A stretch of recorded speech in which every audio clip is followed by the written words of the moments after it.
Pam, earlier I was talking about a jogger who saw this happen, and her name is Kate Belding, and we now have Kate on the phone.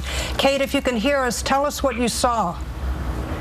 I was jogging over by the Bayside Trail in Burlingame, right across from the airport, and I saw a plane coming in, a jumbo jet, and I kind of was looking at it, but all of a sudden it looked like it wasn't a busy normal landing, and it got really close to the ground, and I saw a puff of dirt coming up, and the next thing I knew, I saw the plane kind of like a big, huge bang, like maybe the tail had hit the ground, and you even saw the tail fly off, and then like one of the wings was like way up in the air on one side, and then the other, was kind of the other side, and there was a huge cloud of, I don't know if it was dust, smoke, but you could barely see the plane, and then next thing you know, you could see like some black smoke coming out, and that's when we knew there was the plane had crashed.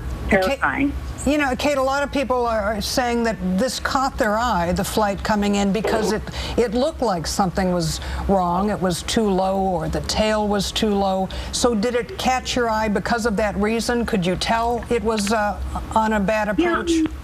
I think it did kind of touch that, because I run over there a lot and there all the time. You kind of get what they look like when they're coming in. And for some reason, this plane, something about it didn't look quite right, although I wouldn't have thought anything of it.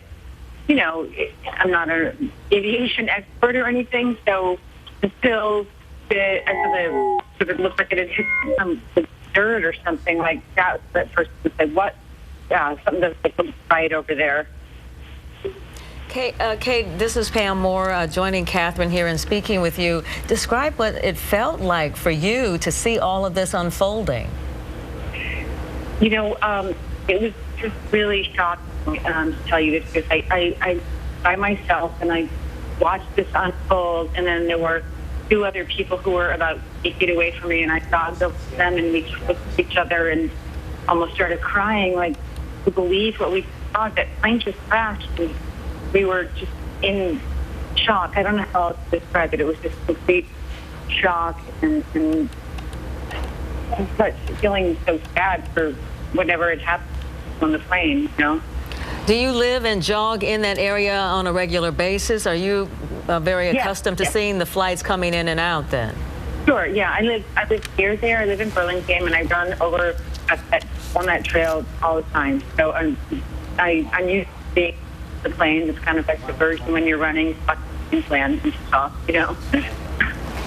Kate, you know, we've been looking, and we're looking again at the charred remains of the fuselage. There was a fire, but not right away. Were you able, I know you weren't close, but were you able to see the people getting off the plane?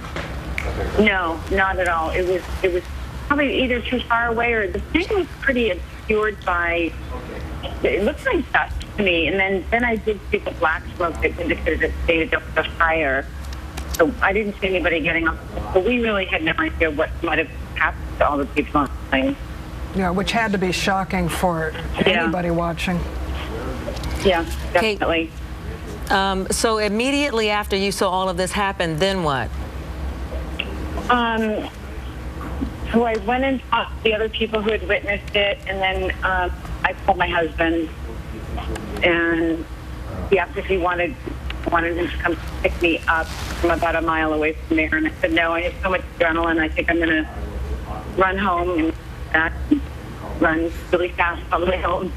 Yeah. And then I did see the emergency vehicles from the airport as they were arriving, and then as I left, started hearing all the local emergency vehicles heading over there. So, Kate, bottom line, you were seeing a lot of smoke. You were not seeing flames, at least initially, correct? I did not see flames, and they might have been there, might have been far enough away, or there's other smoke obscured it. I did not see any flames.